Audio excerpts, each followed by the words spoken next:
Hey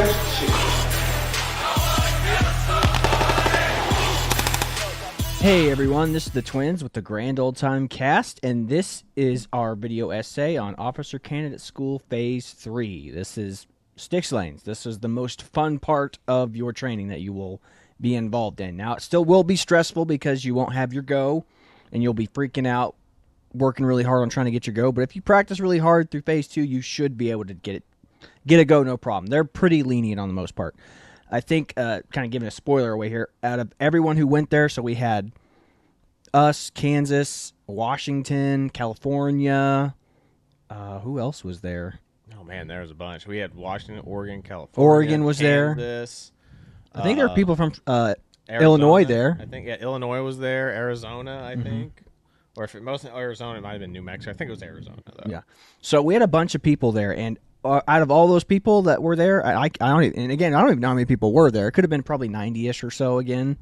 But I think only one person got booted for failing a lane. So that is correct. Not too bad. So again, they weren't lying. Like, I mean, Phase 1 is where most people will get kicked out. For us in our class in particular, we lost like 3 or 4 in Phase 2, but that's not usual. So that's not normal for that. Yeah. Typically, most people pass Phase 2 and Phase 3. So you're looking up. So this is the fun part. So get ready for a real quick kind of advice on how to get through here. So we ended our Phase 2 with a joint training exercise with Kansas, and that was actually a lot of fun. I mean, granted, it wasn't fun while you were doing it, but it was fun, kind of retrospectively. Again, it's like most stuff is in the Army. Like, it's not fun while you're doing it, and you look back at it and you're like, it wasn't so bad. It was pretty nice. But with that being said, the joint op with Kansas was actually really good because we were one of the few. I think we're the only 2 states that actually do joint ops together because nobody else knew each other. Like, whenever the Kansas people were there, we're like, oh, hey, look, there's my boys. Dylan! You son of a bitch. We got to know a lot of these people. We got to be friends. And so when we get there, it's like not only do we have the Oklahoma guys that we're friendly with, it's like, oh, what's up, Kansas? They're here with us too. So we're all going through it together. So it's a nice little, it's like, hey, we're not alone feeling. So it's always cool when you see people, when you go to training and you see people there. So, but yeah, so we did that Phase 2 training with Joint Ops with Kansas was a lot of fun. And like, it was the first time we were kind of treated somewhat normally. After the training was over, we actually had pizza and we had like popsicles and stuff. Like, it was like Sunday before Kansas left to go back to Kansas. Everyone understand? Stop ordering fucking pizza to the land site. Because they came down to Oklahoma. But yeah, that was a lot of fun. My only question behind that is I wonder if they were just going to do that anyway, or if it's because of my memo request that I requested hot chow since we were hosting Kansas. Yeah, you never know. Like, you're always at the mercy of the cadre, and so, but they did. They gave us pizza after we were done doing all the sticks lanes, and we got popsicles, and it was a lot of fun. Granted, a lot of people didn't get to enjoy them. You and Young both went down and nearly heat catted. You guys were having a rough day because it was so hot. Like, we're talking like 100-degree temperatures outside doing these lanes. Like, whoo, it was not fun. And the last few lanes I was carrying like the heavy weapons, the saws. The upside was we weren't carrying our rucks. Like at Phase 3, you will be carrying your ruck the entire time you're at Phase 3. We were only carrying our salt packs and our weapons and the weapons equipment. Yeah, just to keep riding material and stuff that we need for doing our sticks lanes. Right. So, that being said, then after that, it's the next drill is actually within that same month. It's another July drill, but we're meeting with our readiness sergeant. So we'll report to the RTR. We're supposed to do height, weight. Get on the scale, son. All right. Get off the scale. We're going to do another ACFT and all this. But so we get down there and we do a lot of this stuff. And it's to me, it just seems kind of like a waste of time. Like, I know that we got good information from our readiness sergeant, but it just didn't seem like we needed to be physically present to get some of this information. So it would have been nice if we could have just been on the phone like, hey, be here at 3 in the morning. We didn't need to stay at the RTI in order to be there on time and do all that. But such is life, such is the nature of what you do in the military. But, it is what it is. So we were down there, and we got a lot of information, got a lot of briefs. And, again, a lot of that stuff we got in those briefs I didn't feel like we needed to be there for, but C'est la vie. Mm-hmm. So we get down there, we do height, weight, and then after we do height and weight, we just kind of. They also teach us how to run height, weight, because you, as an officer, you will have to do height, weight, and you have to run ACFTs and be able to record all the information in an appropriate manner. So it's good information, but again, Yeah. Well, also you have to remember is you go to meet your unit as a brand new butter bar, but you're technically not qualified to be an acting lieutenant until you go to your BOLIC, which in our case would be IBOLIC, which stands for Infantry BOLIC. But every lieutenant has to go to BOLIC, which is basically Officer AIT, Advanced Individual Training. yes, Before you're qualified to be a lieutenant. exactly. So that's kind of the way it is, and we were there at the RTI waiting to go. We go to a bunch of meetings, meet with our readiness NCO multiple times that night, and then we finally, I think, get released at like 11 or 12, and he goes, be back here at 3 a.m., and we're just like, oh, okay, so we get 3 hours of sleep. Nice. So wake up at 3, load the trucks, and then we are dropped off at the airport. And, of course, this is not relevant to OCS Phase 3, but it's a personal story for us. We go there during this, I guess, the Microsoft update blackout that happened. So if y'all remember, Microsoft ran like an update, and whatever this update did destroyed a lot of the operating systems. So like the airports, all the airlines were using this operating system, and they just could not process anything. So we were just, it was a nightmare traveling this weekend. I forget all of them except it was either Southwest or Delta were the only ones that were unaffected. Definitely wasn't Delta. I was flying Delta. Okay, and then it was ours. Southwest, I would say. My flight got canceled, and I'm at the airport right now, and I'm out of the state. I do not live here. I do not know what to do. Scenes of mayhem in airports across the world Friday after that massive IT outage brought flights to a standstill. But yeah, so it was not a fun time. Not a fun time. And we arrived at the airport, go through all the lines to getting into the airport are unreasonably long getting in. I don't know if that's OKC in general, but the last couple of times I went to OKC when I left for like basic training, it was not that bad. It was bad when we got there that day. So not fun. So most of our flights didn't even leave until the afternoon. So we were there and we were just going to be sitting in the airport for like 4 or 5 hours waiting to fly out. I think only one of us left on a flight that was out before 11. Yeah. So that was not a good time. We just sat at that airport and just twiddled our thumbs until we got to get on the flight out. And then so I went to Jack O'Hare Airport in Chicago and get loaded up on our next flight to go to Washington. And we sat on the tarmac for 2 hours on the plane. And then they said, shift change. And then the flight staff left, and then they said, we don't have anybody to replace them, so you're stuck here. And I was like, you got to be kidding me. Yeah. And then we had to rebook our flights. Yeah. Oh, my gosh, yeah. Yeah, I got stuck at OKC till 5 o'clock. And I said 5 p.m., so 1700. I was there till, literally 5 p.m., just sitting in OKC. And it was me and one other guy, and his left at 3. So 1500, he was flown out, so I'm just there for an additional 2 hours by myself. I was almost just debating like calling somebody to come pick me up and leave for a little bit. Yeah. But I finally got to leave at that time, and I went to Colorado. I went to Denver. And it's funny, I actually ran into my best friend there who was flying back from some job training from I think South Dakota or something like that. But it was hilarious. I ran into him and a big group of his coworkers there. Yeah, that's some small world BS right there. I'll tell you that. Like you called me and you're like, hold on. Like he was on the phone with me saying, yeah, where are you guys at? I said, we're still stuck at Chicago. And he goes, oh my gosh, I think I see our best friend from high school. And I was like, no, you don't. He was like, no, I do. And he yelled at him on the phone and he responded. And I was like, oh my gosh. Yep.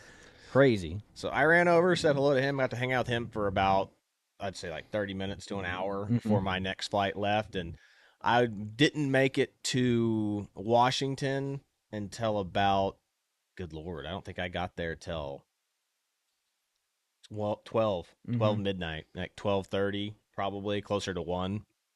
But it was a nightmare. Yeah.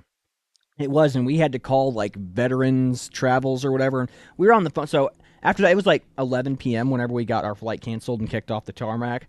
So we had to call this place called Veteran Travels, and that's who books your flights. And it just got to the point where I was on hold for 8 hours. 8 hours I was on hold waiting to talk to somebody to reschedule my flight. And me and Egger and Dukin, who are the ones I was trapped with at O'Hare, we just said, we'll just book our own flights and take the financial hit just so we can graduate and become officers, because this is just ridiculous. We can't risk not going to get this done. And it worked out for us in the end. Like, I mean, the government covered all the travel for us. So I think our first sergeant was like, "No, you guys did everything the right way." It's like, believe it or not, you were actually told incorrectly on how you need to do things. And we're like, really? So, again, we're good. That's our joke with in our class. It's like, the sergeant that told us this, he said, always double check, make sure everything is actually right. And he goes, never just assume whenever one of your NCOs or one of your privates just goes, no, we're good. Don't never trust that. It's because it's going to be wrong and you're going to be on the hook for it. So that's our joke. Like, we always just go, nope, we're good. We just say that all the time to everybody now. So, but yeah, so I actually was the first one to get my flight booked, and I actually got it through the same flight. I think it was American or something was who I got my flight through. But what sucked was, so I got mine done first, and then American was able to work their way to get people on other flights. So Egger and Dukin got called and rescheduled their flights after me. They originally had their flight scheduled before me, and then they just said, we're going to do what you did because it's easier and faster. And they got on Alaskan Airlines, and they both went straight there. So I had to go on my flight I had to go to L.A., and after I went to L.A., I had to go to Washington. So I had more places to stop. Holy crap. See, you didn't tell me you went to L.A. Yeah, I went to L.A. It sucked. So that's when we split up, was at Jack O'Hare. They boarded their flights, and I waited there even longer, flew to L.A., and then waited in L.A. for 5 hours, and then got on my next flight. Which, I don't know much about the Alaska flights, but I hear that they're pretty bad. I've heard that they're bad, at least from other people who've traveled them. Now, I don't know how true that is, but it's like, it was, well, the joke was, Alaska flights, you're lucky if you get there. Yeah. Yeah, they're the ones that the cargo doors blow off and people lose their phones, and they're just sitting there flying back wherever they're going, and they're just wind blowing through the cabin.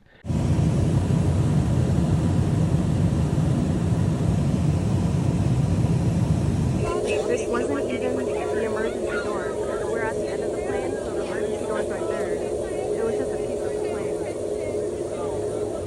But yeah, no, it sucked because I was the last candidate from Oklahoma to arrive. Mm-hmm. So I was 2 days late to training. You're late. For what? Fair enough.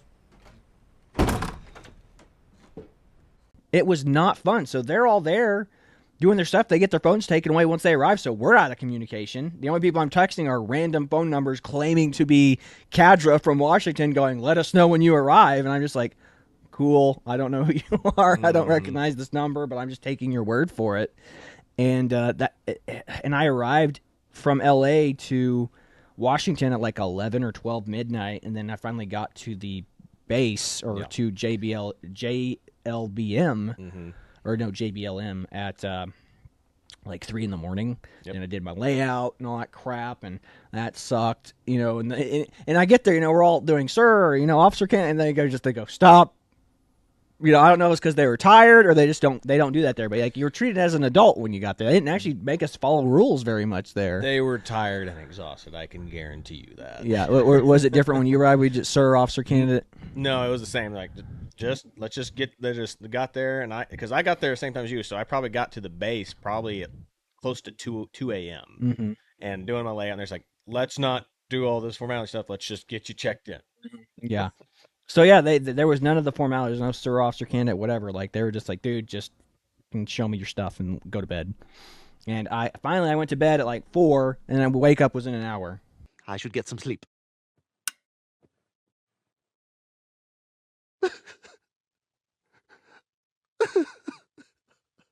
So that was nice. But like I said, you go up to my room, and I go up to my room, and I had my name on the door. So I was like, oh, that's pretty cool. Yeah. So. Well, yeah, laminated. Laminated. That's some officer stuff right there. But no, yeah, you get there, and I got picked up there, same as you. Actually, I got there at midnight, except on the day I was supposed to be there, but I missed that entire day. Yeah. So I get there, same thing as you, around 2 a.m., doing my layout. So we probably get into finally where I'm getting into bed at around 3 a.m. to 3:30 a.m.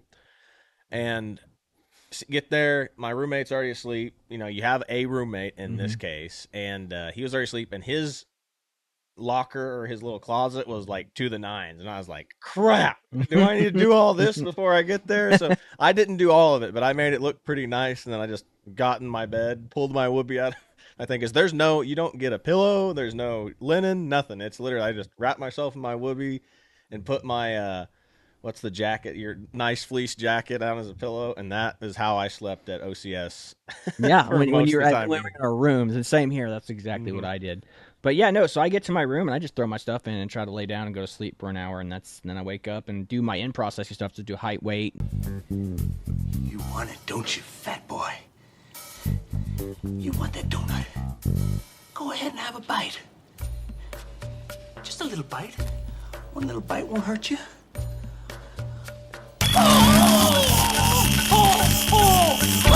And then they have to they do all the screening stuff. You have to sign all these contracts and paperwork, and it's just in processing at that point. And then finally, I get to join my squad and my platoon. So somehow we ended up in the same platoon this time, but not the same squads. But which you really won't see anybody in your platoon because it's squad sticks lanes. Yeah, it's squad six lanes. While he's doing all this, I'm still at Jack O'Hare Airport, sleeping on the cold concrete of Jack O'Hare with the other two officer candidates there with me, Egger and Dukin, and that not fun, not a fun time. And so we're all freaking out, like, oh my gosh, like we're gonna have to go to like Alabama, is what we're thinking, like, because we're late. They're not gonna accept us coming late, but they did. So again, once I get there, they're doing the height, weight, and all that stuff, doing all the in processing, and then they finally ship me out to the field to go be with my squad. Which I can go into detail about what we did first day. Because I missed a whole lot. Again, I showed up 2 days late.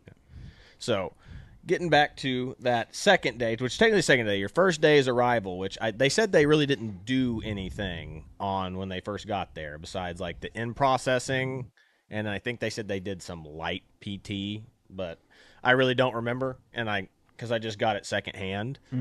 But as I get there, I wake up the following morning, so I've only got like maybe an hour to 2 hours of sleep. Get up, get on your PTs, and we're going to go check and get weapons. And those of us who haven't already been height and weighted, get height and weight. They say they're going to do height and weight right after that. So go get weapons check out, which I get an M4. My roommate has the saw, and I was like, how do I get that? But I go through, get an M4, sign out all the mags, do all that processing, and get a cleaning kit, which is a terrible cleaning kit. That's why I brought my own. Us bringing our own was like the greatest thing, and everybody was coming to like borrow our stuff. Yes, they were. Pretty common if you bring your own stuff. Yeah, we had the the doctor's picks and stuff, like able to reach the places and nooks and crannies and crevices you can't get unless you bring your own crap. And like I said, I was one of the first people who had my rifle checked in after we finished with OCS A3. Irrelevant, but so you're doing all this stuff. Yes, we're getting checked out. Then I finally go back and I do my height and weight, and of course, I'm short and stocky, so I have to go do tape. Do that. Pass by the skin of my teeth, but I pass. Go through. That was the only thing I was worried about while I was there, was the taping part of it. Because as soon as you realize you have to get taped, you're like, start sweating bullets. Sir, because I'm too heavy, sir! Because you are a disgusting fat body, Private Pyle! Step off the scale. Pretty much. So after do that, I'm good. We tell us to go get into our OCPs and our ACHs, our flicks, keep your rifle, and get your... I think we only had to bring our assault packs out to that particular day. Yeah. So we bring in our assault packs, and we go out and we do the obstacle course, the team building obstacle course. And you will see, how you do as a team at this point doing the obstacle course, and how you're going to do throughout your sticks lanes. Like who's going to be your Blue Falcons, or who's going to be the guys that you can really rely on. Sure. And as we're going through, one person gets in charge at each station. So that was the rule. We had to have somebody that was the leader, and everybody else was the follower at that point. It was your job as the leader to figure out how to get across. And your Joes could help you to degrees by giving you like input, but in the ultimate, it's your decision. So we did a bunch of different, they were all different. Like one of them was like, use these logs to get across all this. Some of them were like, you're in a prisoner camp, you have to get over this electric fence using only like this rope and something and a ladder. You did similar stuff at basic training for sure. Yes. Like if you did some of those like team building obstacle courses at basic training, it's on par with that. It's not exactly the same, but it's more close. It's more of a team building course than it is like exercise. Like there is physical aspects to most of the events, but it's just a team building process. But we go through doing all that, and that's all we do all day. And I don't know if there was another squad, but according to several of the instructors that we were with, my squad anyway, became super squad because we weren't fighting, and we would do something and figure it out like almost immediately. I think we only had one event where we kind of like messed up, and it took us longer than normal. Nice. But yeah, they called us Super Squad. At least a couple of the. I thought they called you the bare minimum bandits. That was the name we came up with ourselves. That was our team name. But the instructors kept calling us the Super Squad because we didn't have any fights, and I guess people getting in fights at these leadership events was a pretty common event. Yeah, it's everyone's becoming an officer, so they all want to be like, I'm in charge. I'm the go-to guy. I'm Sobel, or I'm Winters. I'm Sobel. It's like no. Just be a team player when it's your time to be a team player, and be the leader when it's your turn to be a leader. Exactly. It's the saying of no one to be a Joe and no one to be a leader, and that's the problem. Is like when everyone's trying to become officer in the military, I think everybody just there's a bunch of guys out there that's like, I'm a leader. Well, you're in the military. Control. You're in the military in general, and there's just a bunch of alpha personality types, and they all just like, it's like, I know what I'm doing. I can do this. It's like, and everybody has their own way of thinking, and they have their own like thought process, and they go, they're not seeing it the way I'm seeing it. It's like maybe they are, maybe they're seeing it a little bit differently. But again, this can make and break a lot of people coming in, because if you don't know how to work as a team and work with people, because that's all being in the military is working as a team. It's like as a lieutenant going in, like you might not have the most experience, and especially if you're an 09 Sierra like Chad and myself, like you'll go in, the platoon sergeant is going to have like 10 years on you. You're gonna be like, he'll know more than I can forget. Mm-hmm. So he'll forget more than I'll ever know, more than likely. So.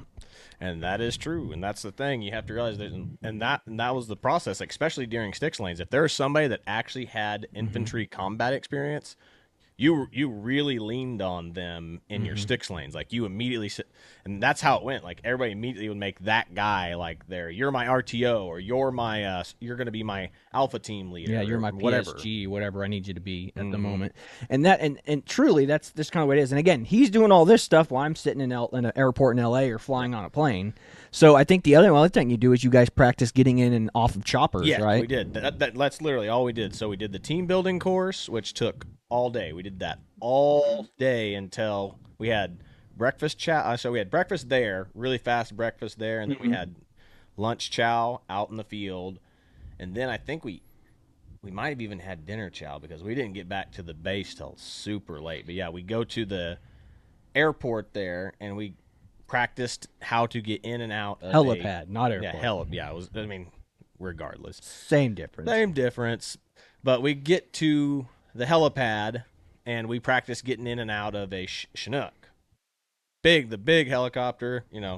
I call it the banana because it looks like a banana to me, but has the big propeller in the front, big propeller in the back, and it was interesting. Being as the first time I'd ever been in a helicopter, military helicopter. I've been in a helicopter before, but it was really fun, and we just practiced how you literally get off of the helicopter and make a perimeter as soon as you land is basically what we were doing. I arrived the next day after they've done all this, so I have to do the confidence building course again with my team. So my squad has to go, and we have to do so they divvy up all the people who showed up late with me, because there was like 5 or 6 of us that showed up this thing. Like our flights all arrived at the same time, so I got there at 11, but I had to wait there until like 2 until all the other flights got in, and they loaded all of us up with the 2 really cool and funny specialists there who were picking us up, and then drove us to the base, which was like 40 minutes away. So again, we're there, and they've divvied us all out, and we have to do our confidence building course for our leadership evals. So we go and do this, and of course, I get the hardest one, the one that like nobody figured this one out while we were there. So I was like, oh, perfect. And then the capture tells, and the equipment here, actually, it's like especially the ropes are too weak to actually do they're not long enough, nor are they strong enough to actually do what's supposed to be done. So you probably wouldn't have passed even if you did it correctly anyway. And I'm like, oh, that's cool, thanks. Setting us up for failure, I see. But so I get to meet my squad. We do all that, and my squad's pretty good for the most part. I had Macias was in it, so a guy from Kansas was in it. So that was somebody who was like, "Oh, you're here," It's like, "Yay, I'm not alone here." So yeah, see, I had Ward in mind, so I had somebody who was, at least from the same region as us. And that's like again, that's what I say. It was so cool to do that joint op with Kansas because, like I said, we had people. I know this person; they can be my gopher if I need them to be. And again, Macias was my RTO, or he'd be something important in my lane. So you just lean on people And it was good. It was good. The combat milling course. But then the next day we're going out to the field and we're all loading up into these helicopters to be taken out to do. Actually, I'm getting a little ahead of myself. So this is what's going to happen. But after we do this confidence building course, then we do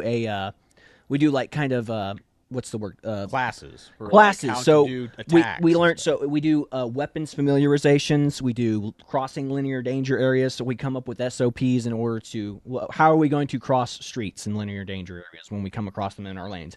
How are we going to, as a squad, assign weapons? It's like, and then you have to do weapons familiar. So we all got to get hands on the saw. We all got to get hands on the 240 Bravos. We all got to touch the equipment, carry it around, be like, oh, this is really heavy. This is not going to be fun carrying this stuff around. It was basically a day to refamiliarize yourself with any tactics that you were having trouble with and weapons. So that way, when it was your turn to be the leader, machine gunner or whatever, if someone had to pass off one of the weapons that you didn't know, or, if you were going to be an RTO, it was basically a recap of everything that you learned throughout phases 1, 2, and 3, basically. Yeah. So we get refamiliarized with a lot of these processes, and that's what we do for the rest of the day that day. And then we go back and we eat chow, and chow is it's a big, nice, hot A chow. In fact, the acting commander, who was Major Inskeep, she was the one serving us. So it's kind of our last meal before we go out into the field. So we get to have a good meal, and we get to have a church service because it's Sunday, and. Yeah. Oh man, that was that was a good. It was a good meal, and like I said, people went to service, and then we all get lined up in this hallway in this building, and then they start getting like they're like, get into this room, run, and we're like, what is happening right now? And it's our road to war brief. So we're running into this room where we all get in the face, sit down, we start taking notes on what our road to war brief was, what the rules of engagement are, and they're all pumped up and giving this rah speeches, and they're all having a good time, and we're just sitting there taking notes the whole time. So we're it's like, this is what you're gonna do, this is who our enemy is, and they had fake enemies, like this is what our enemy's called, and this is the town this is the country we're invading, and all this whatnot. So we're just taking notes, doing all that, and then once we get all that done, they say, okay guys, this is it, go out and do your 6 lanes and do well. And that's what week 1 is. So the next day we wake up, get chopping in, and again we're going to the air base or the helipad, and we're all getting in line. Of course, I get signed to Chalk 1 because I'm first platoon. So, again, Chad, they all did this helicopter training. I've never done this helicopter training. I didn't know how to get in and off of this helicopter. I don't know what the rules are. But in the Army, it's basically if you follow the guy in front of you, and do what he does, you'll probably be okay. So that's basically the mindset I took because I had no idea. It's like I'm sitting there in this helicopter. Am I going to be like Blackburn from Black Hawk Down? I'm going to miss the rope, and they're all going to be like, and that's how a candidate got kicked out of phase 3.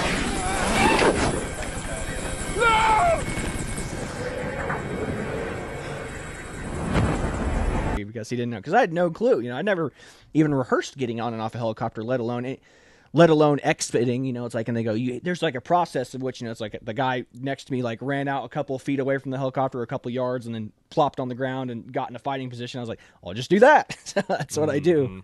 And not to mention, it's super hard. No one will ever tell you how hard it is to get on and off a helicopter with all your military equipment. Yes, yeah, with your 40-pound ruck on your back, as well as your rifle and your fighting load carrier and all that stuff. And I'm sitting there, as we get into the helicopter, I was like, am I supposed to buckle up in this helicopter? Because they had straps and stuff too, but I was like, I didn't. It's like at first I was like, maybe I should, and then I was like, the first ride I actually did, and then I forgot I had it on. Then I tried to get up, and I was like, I can't get up. Yeah.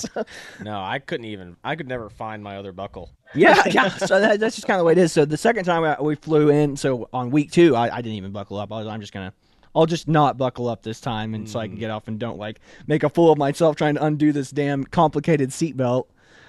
But anywho, so we chop her in, get there, and then they bus us to our training locations, and that's what we do all week one. It's just so the first couple of days are rehearsal. So we do op boards, we do, we create the terrain model kits, and that's what we're doing. We're rehearsing terrain model kits, and then we're doing mock lanes. And they go, these are the exact lanes you will be doing on your tests, so get familiarized, and that's what you do. And I passed my mock terrain model kit, and I passed our mock lanes, and then when it came time to do it, man, so we're doing our lanes, and when I did it in my group, we did really well. Like it was mine was a recon one. So your job in the op board, you're only supposed to recon, and if you take contact, you're supposed to break contact. Those were the rules of engagement for that particular lane. Mm-hmm.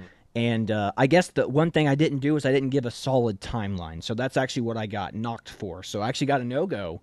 So I am deflated, man. So, and I got graded harshly by the range because your tactics weren't super good. And I was like, I didn't think we were getting graded on tactics. It didn't help that you had the Army Ranger, and we're talking, 75th, not, second Ranger bat. Like, and second Ranger bat is actually out there in Washington. So his unit was out there. Now he's in the Guard being a cadre member. And he's a good dude, really good dude. A lot of wealth of information. And but he graded very harshly on me, and I was just like, so I'm deflated. I go back and I meet up with my guys, and it's like, I failed, and everybody's like, oh, you'll get it tomorrow, and I was just like, I don't want to get tomorrow, I want it to be done today, and then they come back and he calls me up later that evening, and he goes, I shared my notes with the rest of the cadre about your lane, and they unanimously decided to pass you because I guess, I don't know if he graded me too harshly or whatever it was. I'm pretty sure it was his first time being a grader. Yeah, it was his first time being in the OCS program. Yes. So I think they looked at it and they go, dude, this guy would pass by any of our standards. And like I said, you just have super high standards because you're a super Hua Army Ranger. Yeah. So that was really cool, though. It's like I got a really harsh grader, but, the cadre kind of all went over his notes, and they go, no, this is good. He's good. He passed, so just call him over to you at some point and say, hey, you're good to go. You're actually passed. D+? Oh, my God. I passed. I passed. Oh, man. I got a D+. I'm going to graduate. I wish we'd known each other. This is a little awkward. I'm going to graduate. D+. I'm going to graduate. Passing. Then you do 2 lanes regardless that are for grade. But if you pass, they grade you significantly harsher. It's like you did bad on, and I said my second grader, whenever I did my next lane, he was like, you did bad on this, you did. He goes, but honestly, you did really good on about it. So my second grader was like, you did really good. You just, after I got done, he was asking me questions. He goes, what was this? And I totally blanked. Like, he was asking for what are the rules of engagement, and I just, because I was so tired, and one of my guys went down, so I had to pick up the saw and lay down suppress. So I'm running, and he was like, you did an aggressive flanking maneuver. Like, it was the boldest of flanking maneuvers because I took my squad really far and really wide and got them lined up. And he goes, I thought you guys were going to attack each other, but then after I saw where you lined them up, you just walked straight on through. And then he kept picking people up, and people would just keep coming into our area. And then I had to make a decision. I go, are we going to check these bodies outside of the area that I have cover on? And part of me was like, yeah, go check them because we're supposed to check all weapons and enemies. And I was like, you know what? Never mind. This is area secure. Don't go outside this area. I'm not even going to risk it. Everybody, pulling security is the most important thing you do. So I said, I don't care who's out there. I don't care if anybody's coming in. We're just going to hold the security, and then we're going to DD out of here. And that's what he goes, you did really good. But, and then he started hammering me with questions like, well, I need this, because he's asking for reports. And I was like, I just was brain dead because I was so hot and so tired after running this lane. And I was like 4th or 5th to go. So we were in, that's all you do all day. Like, and the lanes take like an hour or 2 hours. Yes. Because you'll walk there, and then once you walk to your lane, you'll do a terrain model kit, then you'll walk to where the enemy's supposed to be, you'll set up a... And again, as leadership, you have no break. You're receiving the mission, and then you're immediately working on your terrain model kit or your sand table, whatever you want to call it, and you're giving orders to all your Joes, and you have no break. And, that's why being a Joe is kind of a reprieve on one of your missions. Because you're just full security. It's easy. Your life is easy at that point.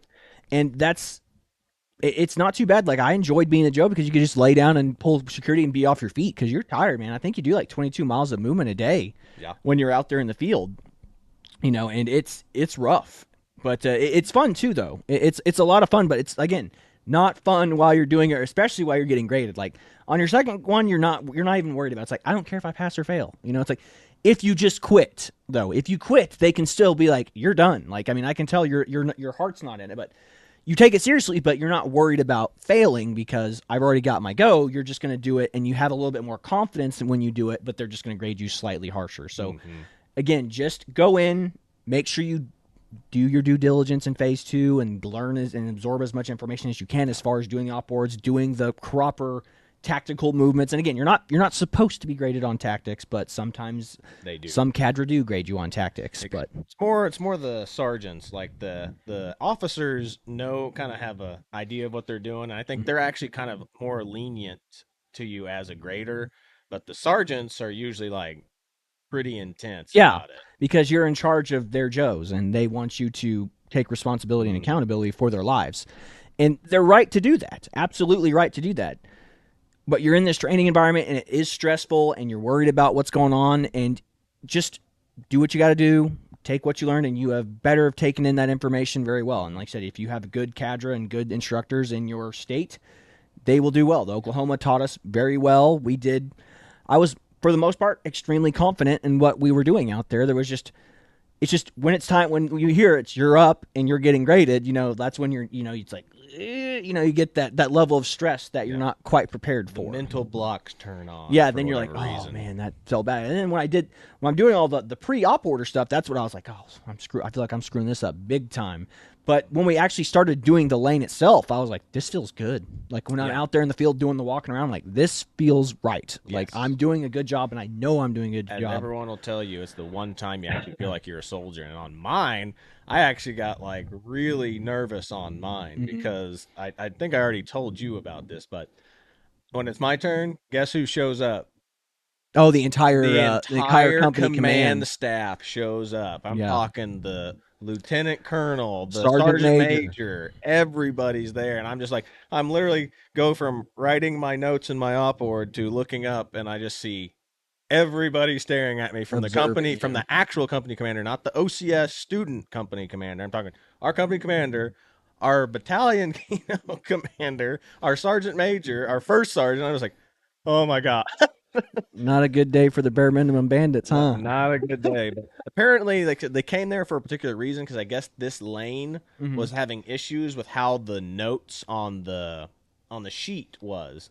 So it was very unclear if it was supposed to be an ambush or an attack on the for the person. Apparently, I wasn't the only one that had this happen, but it said in the notes, it said the mission was called an attack, but in the notes, it kept repeating the word ambush. So I was like, I even asked the grader at the station, I go, just to clear this up, is this an attack or an ambush? Because you said ambush at the start, and you said attack at the start, but everything else since then has said ambush. And as I found out from the first sergeant of the company later, he goes, it's an attack. You're setting up for an ambush for the rest of the company, but the wording in the notes was not done right. Yeah. So I was, he goes, whatever you briefed, just do. You did great. He goes, you did really good, especially with all of us being here. And I was like, thank God. Yeah. Because I was freaking out. When you see the entire command staff there, you're like, oh, God, you're in trouble. Yeah, and that's not normal. So it will usually just be your grader, and it'll be they'll have a lane reader, and then they will have your lane grader who is with you basically the entire time. Your grader is the guy that is the sergeant or the officer that's traveling around with you. The lane reader is just at that lane, and that's all he does is just read the paper about whatever your brief is, whatever your op-ord brief is.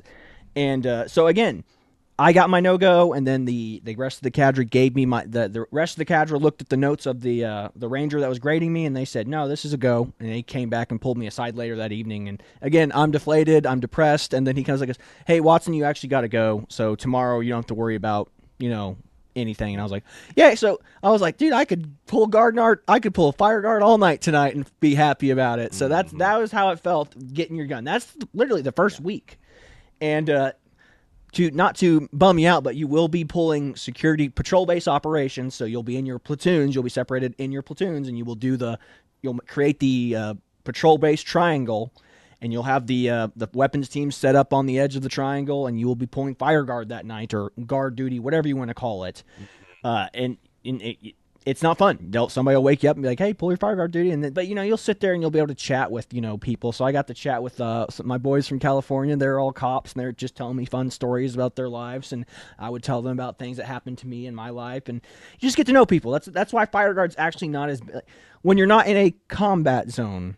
You can actually have a good time on fire guard. You don't have to worry that somebody's going to come in. You just watch out for Cadra and make sure Cadra doesn't come in and mess with you in the evening. But, you can sit there and you can chat and get to know the guys that are in your squad. And that's what I did. So and I enjoyed it. It's like you got to make the most of a bad situation. And like I said, like fire guard's not the worst situation in the world. It's not fun, but it's not bad either. So just make the most of it. It's all about your attitude. It's like we're doing crappy stuff. It's like, we all join the Army, and what does the Army train us to? It's training us to do a terrible thing, to fight wars and hurt people.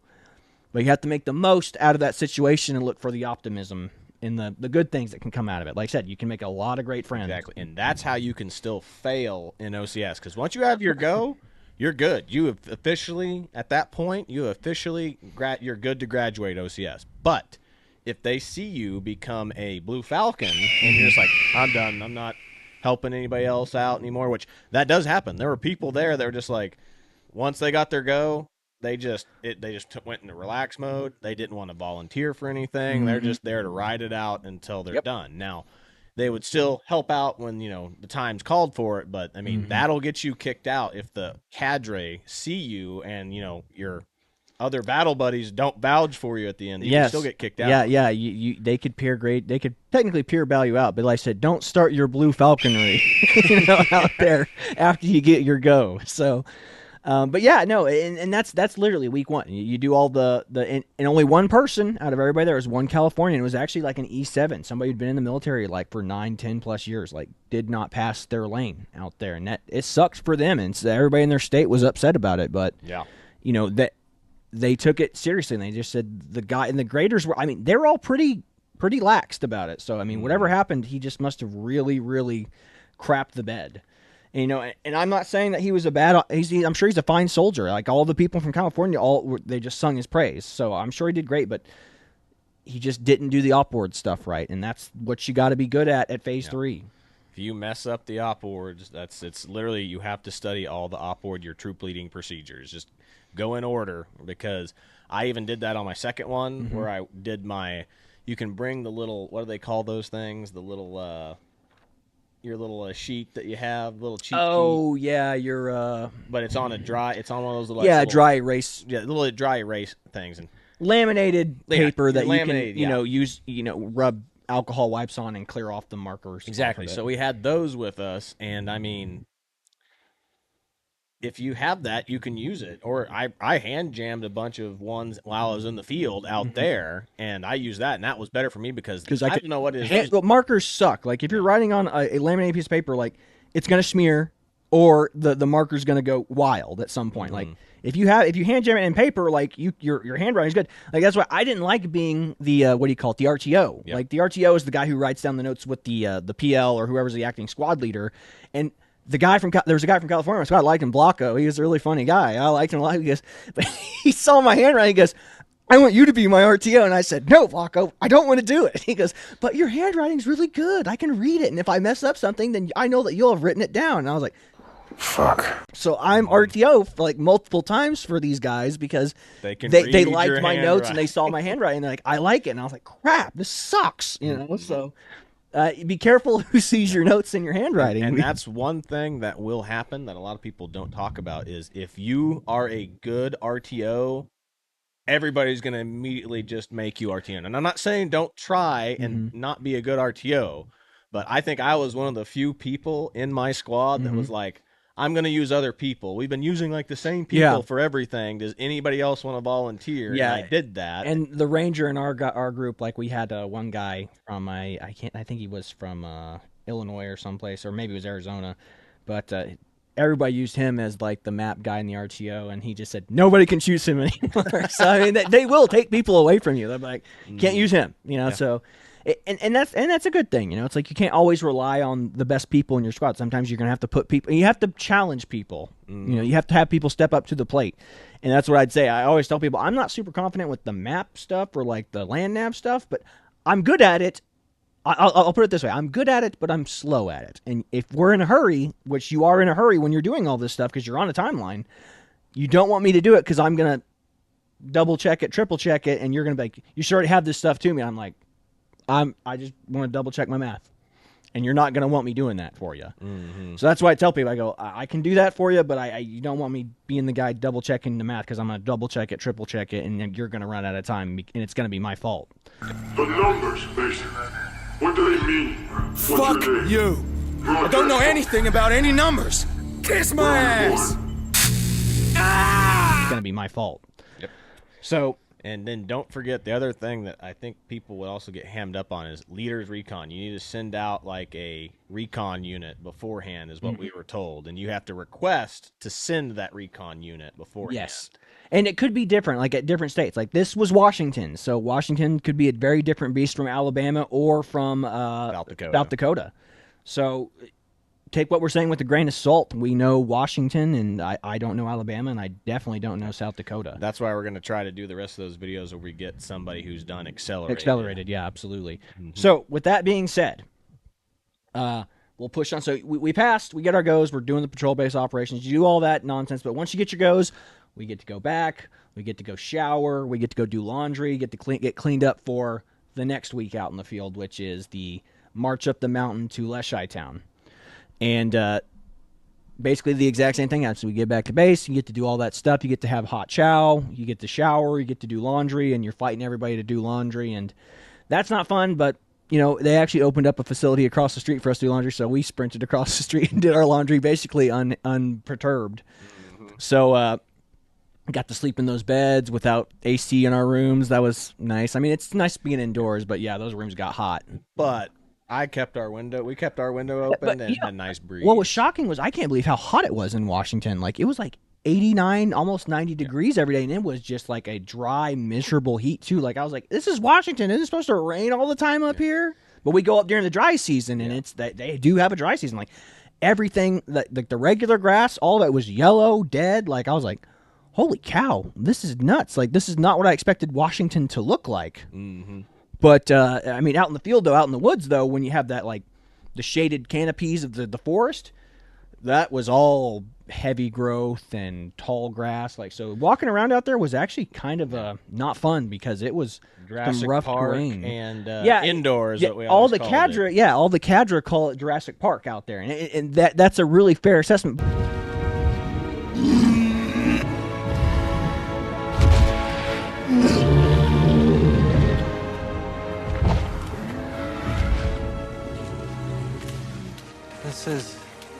This is magnificent.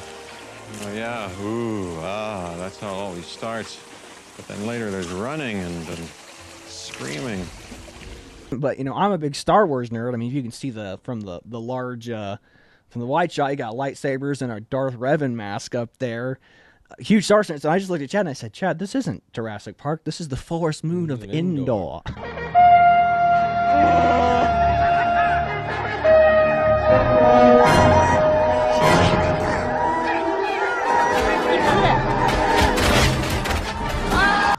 So that's what I said, and nobody laughed in my squad. I was like, darn. Yeah, no, but that's true though. I thought Endor would have been a better representation of it than actually Jurassic Park was. But that's me, my Star Wars geekiness showing. So, anywho, so we're getting ready to go to phase 2. It's the exact same thing. We go to the helipad, chopper out in the field, except this time we're in platoon lanes. So the people who did the best, or what they assume was the best at their lanes, they put in positions of platoon leaders.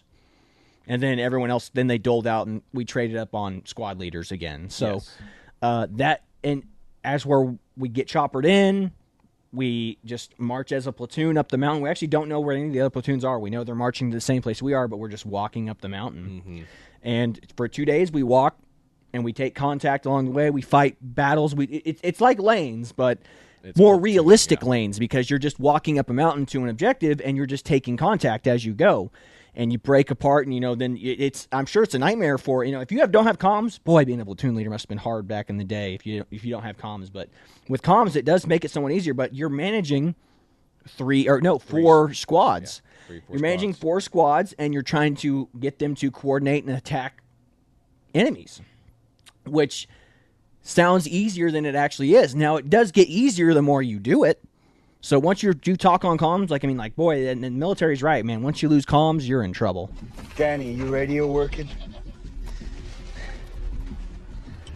So now I'm gonna be that guy, calling on an unsecure satellite because your shit ain't functioning. Talk to the mountains, sir.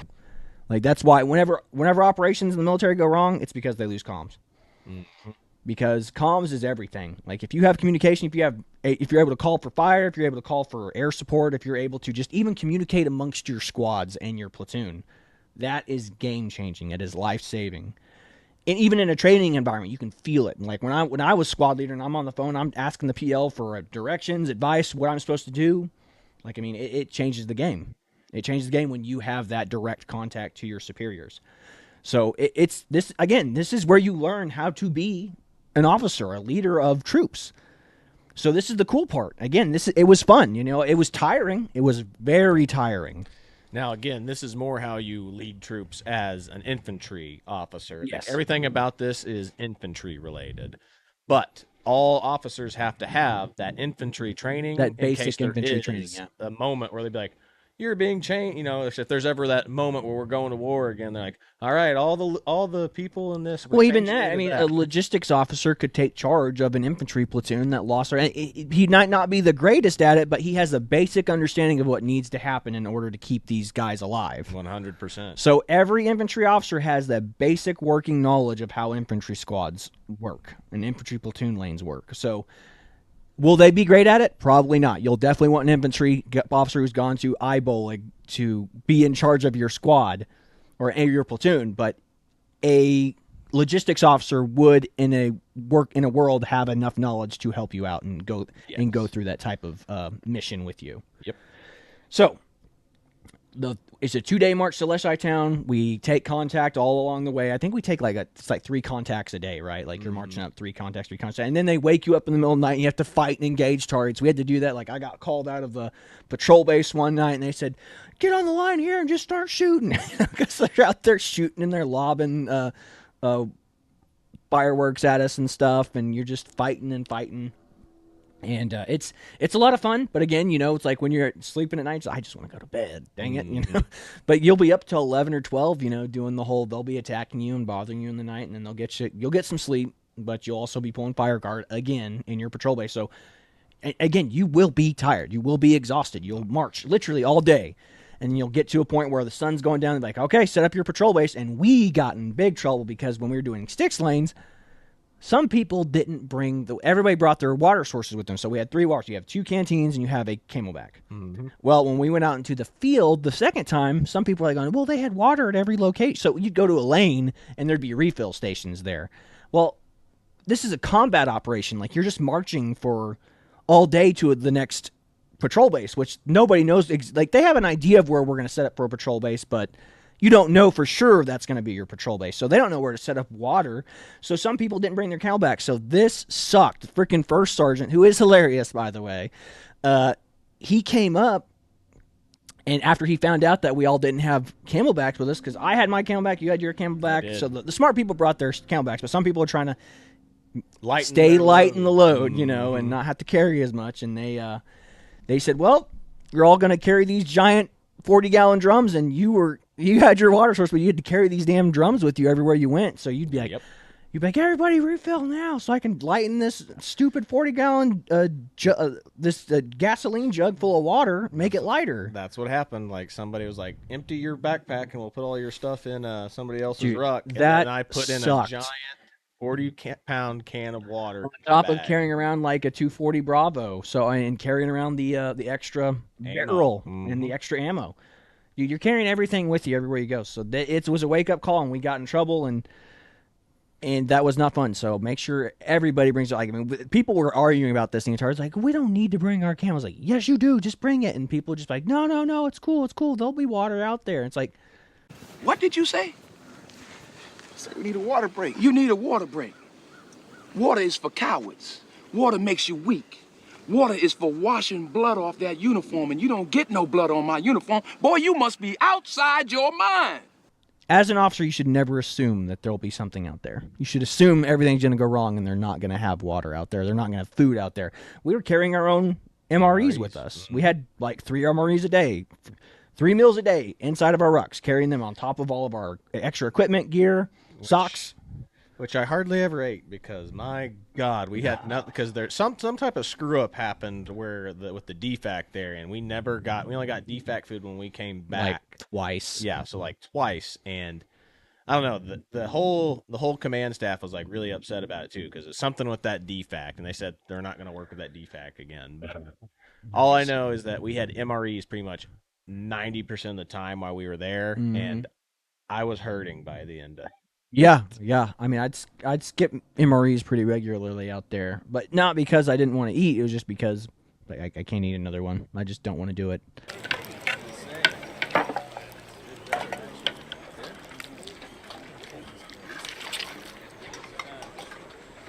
Think of it as meat. Fuck it. Next. So stay hydrated. You'll be eating MREs most of the time you're out in the field, so just be mentally prepared for that. But yeah, no, and so march up. It takes us 2 days to march up to Leshai Town. We make a patrol base outside of Leshai Town. We get to sleep that night, and then the next morning we do a recon, and we're all just out running around in the woods, monitoring the city, and we're getting recon and intel on the enemy. So, and it's Op 4. So Op 4 is just it's just soldiers in the guard or soldiers who are stationed on that base in Washington, because that's an active military base in Washington. So it's not just a National Guard base. It's JBLM is an active military. Again, the 75th Ranger Regiment's there. The 2nd Battalion's there.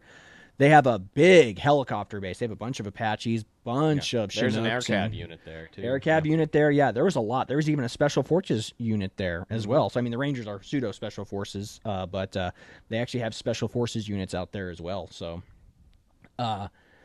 there's a lot of military, so they had a lot of good Op 4 out there. So they were all just kind of walking around. We're just gathering intel, observing what they do.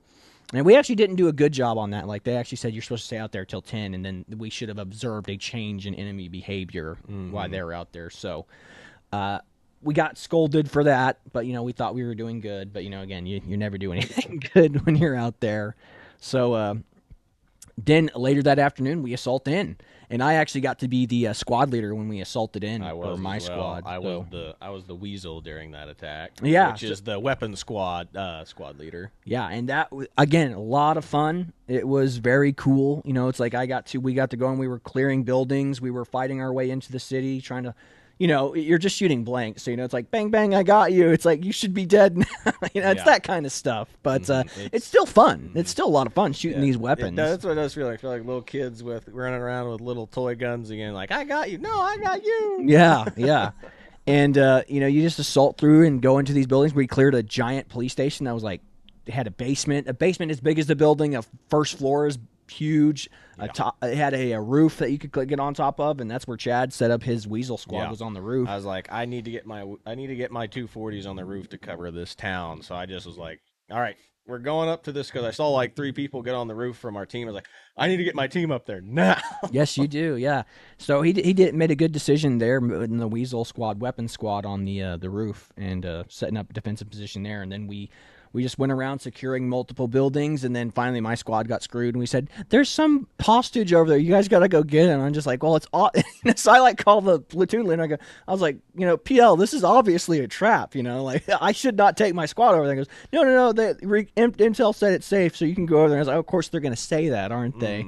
Because it's the cadre delivering this information. So it's like, I go over there, and then I send one of my squad members to go up there, and I go all the way around the backside, and then I come up on the back end, and I go, I had one of my squad mates go out there, and the guy goes, I'm standing on an active mine. And I was like, oh, perfect. So I called my guy back and I said, don't touch him, leave him alone. And I called the PL, and I'm just like, PL, and he's talking to, again, mind you, the PL's talking like tons of people at one time, you know. So like, I'm like, PL, you know, this is a, you know, third squad. I have my team here, but we're sitting here and there's this guy that you told me to come get is sitting on an active mine. There's nothing I can do. What you know, advise me. And then it gets to the point where he just kind of ignores me the whole time, and I just go, you know, PL, should we wait for DOD to come get this guy? Or not DOD, EOD to come get this guy? And he was like, yes. Well, I will call in for EOD. So, because I didn't know what to do. Like, and my team's like, we should get out of here. And I'm like, yeah, but I can't do much without the PL telling me what to do. So, and then then you get the idea. It's like, whenever you're not in leadership, give suggestions that are useful to your leader. So I said, hey, you should call for EOD. That way I can take my squad out of here. And, you know, this will have been called up to the higher ups and they know about the situation. I don't have to leave my guys pulling security on a dude who's standing on a landmine that nobody's going to bother anyway. Mm-hmm. And he was like, yep. So I take my team and we get out of there and we go set up a defensive position somewhere else. So that's what you do. And it was fun. It was a lot of fun clearing the police. But like I had my squad downstairs clearing buildings and clearing out rooms. And I had 2 police officers with me, so they made it easier for me. So that was really fun. So it was a good time. Fighting into Leshai Town was a lot of fun. So after we clear it and they go, okay, good job, index. You know, index meaning end exercise. Mm-hmm. So we all set up our defensive positions, and we're getting ready to fight through the night, and we don't know exactly when the counterattack's coming. We just know it's coming. So, you know, I actually, the rest of the evening, I actually just passed out on the ground sitting. I sat down against my ruck, and I fell asleep, and I didn't even eat dinner that night. Like, my team was like, Watson's asleep, and it's dinner time. And they actually had hot chow that night, and I was just like, should we wake him up? And they're like, nah, just let him sleep, which I appreciate. It was not the best hot chow. I'll just give you that. Yeah, so I didn't miss much. But, you know, the next thing I know, I'm waking up at, it was at 1 or midnight when they started the PSYOPs on us. Mm-hmm. Was that, you know what time? Yeah, it was, I think it was, if I had to remember, I think it was 1 a.m. It was like 1 a.m. or 1:30, and then all of a sudden you just hear, boots, and you're just like, oh, God, what is the PSYOP this? of boots. So we all wake up immediately, and we all think, this is the counterattack. They're starting their attack, you know? And yeah, no. I mean, I wake up cold, dead out of sleep, you know, and like I'm grabbing my rifle, and you know my Macias, you know, or my buddy from Kansas, like going, "Watson, calm down." I just like, "What's happening? Is the counterattack happening?" He's like, "We don't know what's happening," and I was just like, "Oh, okay." So, but yeah, I know that we're doing all this, and you know, we actually, our platoon was the only platoon that had to stay in and dig in. Like we were not allowed. Like we called up higher ups, the cadre, you know, and we're like, "Are we allowed to like leave this position and go attempt to stop this?" And they go, no. We requested like to go set up like people like out in the woods to like be like Overwatch. Oh, not Overwatch, but to be like a recon unit. Yeah. So that way we first have responders. Exactly. Yeah. So that way we'd have something out there as a like, hey, they're coming, or alert. Like we could leave them there, and then as we're getting attacked, like come in and attack them from behind. Yeah. And but yeah, no, they wouldn't let us first platoon leave at all. Like we had to stay in that building. That building was our home, and we were not allowed to leave. So we had to defend in place on that building. But we attempted to coordinate with 2nd Platoon, who was closer to us, but they were not responding all night. I guess they were saving the batteries on their radios by turning them off. So we actually had to call 3rd Platoon, who was very far away from us, and that was Dukin, and he responded with his teams, and they came all the way. So they had boots playing at multiple locations. So 3rd Squad, or 3rd Platoon, sent a squad out, and they went to every location turning off the PSYOPs on these loudspeakers. So, you know, playing boots all night, keeping us up. And they went to their location turned off. They went to 2nd Squad's location turned off, and they went all the way to our location at where we were at in 1st Platoon, and they turned ours off. You know, they said, "All right, thank you." But the problem is some of them were just wearing silkies and like random They clothes. were wearing like their PTs and stuff to sleep in, which I don't know why the heck you would do that out in the field. So yeah, that was hilarious. But we were looking at these dudes just walking up the stairs. Like we even called in, like, we got dudes dressed up in PTs and like silks and stuff walking up the stairs over here. Are they us? Call in, and third platoon's like, yeah, that's our squad. That's them. And I go, why are you guys dressed like? You're all stupid. See, they're gonna be looking for Army guys. So again, we don't have comms with 2nd Platoon. So they leave after they've turned off all the stuff, and they go out in the woods to go back to their location. Then, unfortunately, 2nd Platoon finally sees them going back, and they go, "Open up!" and they just start taking fire from the poor second platoon who just like said we could not get in touch with them. Gun.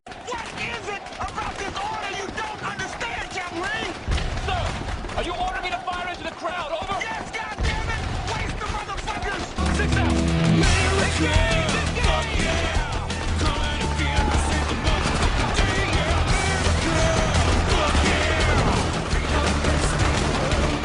America! That's us. Leave them alone. But yeah, so there would have been some fratricide, some friendly fire if that had been a real life operation. But it's funny because you're in a training environment, So that was cool, and the cadre was really impressed that we had communicated with other platoons to help organize a force to take out the psyops that were happening at that moment. And then I think around 3 in the morning is when the actual counterattack began, and it was a long fight. We had people entering the building, fighting literally close point-blank range, so when you get too close, you just start going bang, bang, you should be dead, OP4, stop running in at us.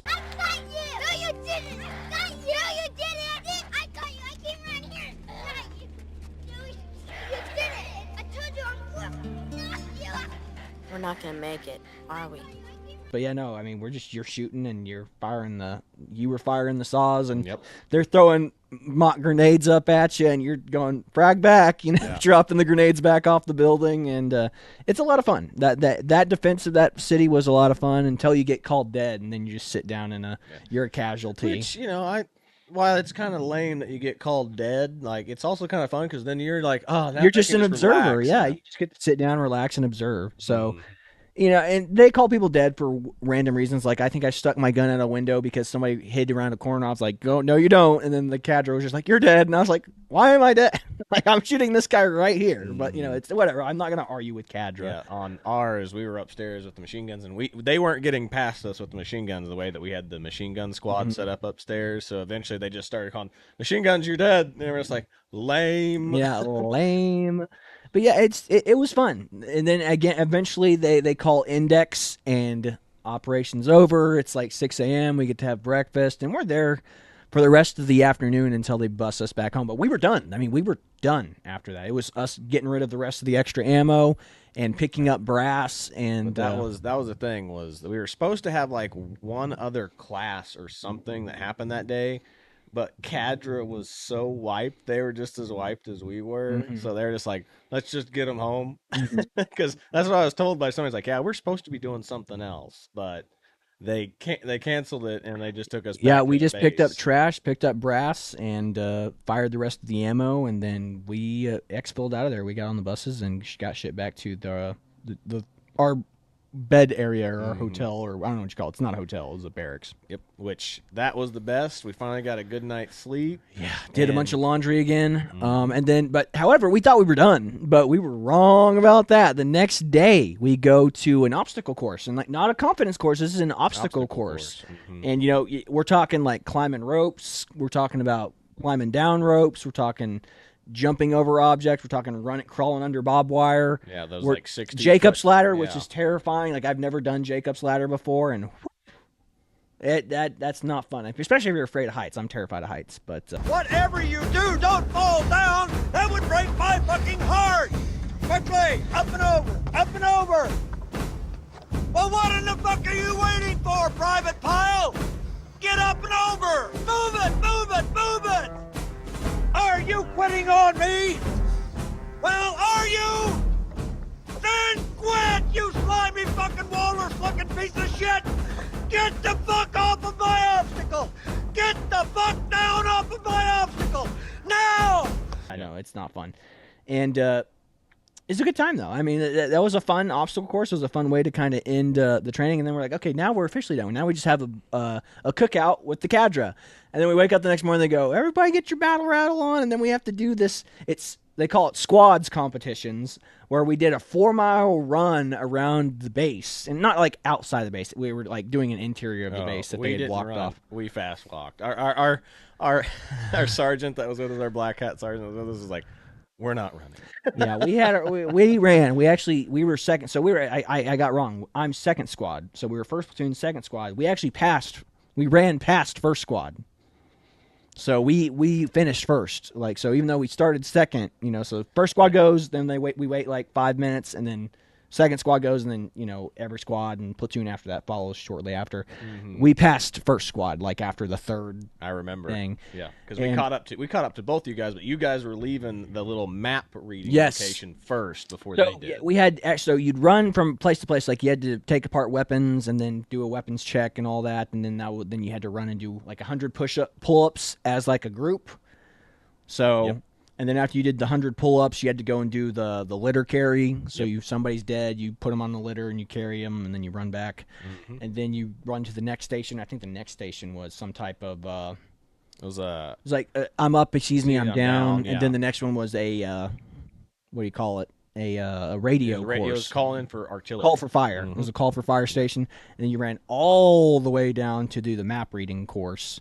Yep. And then we came back, which was right outside the airbase, and then we ran back Had to to push the Humvee, Mm-hmm. and then after you pushed the Humvee, it was They did a fun one, which was basically what do we call it? Beer. It's called beer baseball or dizzy bat. Yeah. Except it was with a stick, which was hard because the stick was super tall. Like, yeah, we're 5'9", and it was like almost as tall as me, so I can't exactly like go down on it and like spin with it. So I'm like standing awkwardly and just spinning. Yeah, you have to spin 10 times and you run and high five the commander, and then then you were done. You passed, and then you have to do the paperwork. You have to do the some type of out briefing that the first sergeant kept saying. He's like, you have to fill out this form, this out briefing form. And that's when we got our phones back. Was when we started yes, doing that. got our phones back.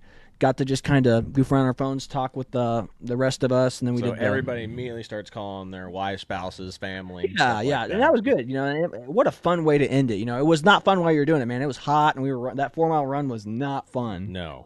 And but and especially in full battle rattle too. Like got the helmet and everything on. Like, we were wearing helmets. Oh no, we were wearing PCs. We were wearing PCs. We had our flicks, but we officially just had our PCs we'd have on. our We water didn't have sources. to have our ACHs on. But there was an argument where they thought we should have, and somebody vetoed it, and we were like, thank God. Yeah.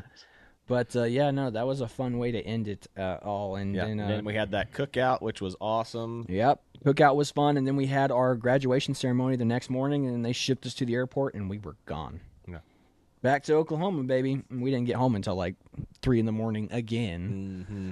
I drove all the way home. Best drive. Best drive. But yeah, no, that's it. That was phase 3 in a nutshell, folks. I know we probably ran a little long, but that's what it was. I wanted to give you a full summary of what exactly it's going to look like for you, at least what it was like for us at Washington. So, and every state is still different, as we've learned. We hear things from other states, and we've talked to the guys who went to Accelerated in our group, and they're like, yeah, it's really different. I mean, it's similar. Like I said, you still do the same stuff in the sticks lanes, the attacks, ambush, knock out a bunker, whatever it is, but each grader's different, and how they kind of run the courses are always going to be slightly different. Absolutely. But I hope you guys got some good information out of this for phase 3. So if you are going to phase 3, hope you check this video out. And if you're not and you're just watching to watch, we appreciate you watching. But that's about all we've got for you. This is the Twins with the Grand Old Time Cast, and we appreciate you. God bless you. We're signing off. See you later, everybody. All right.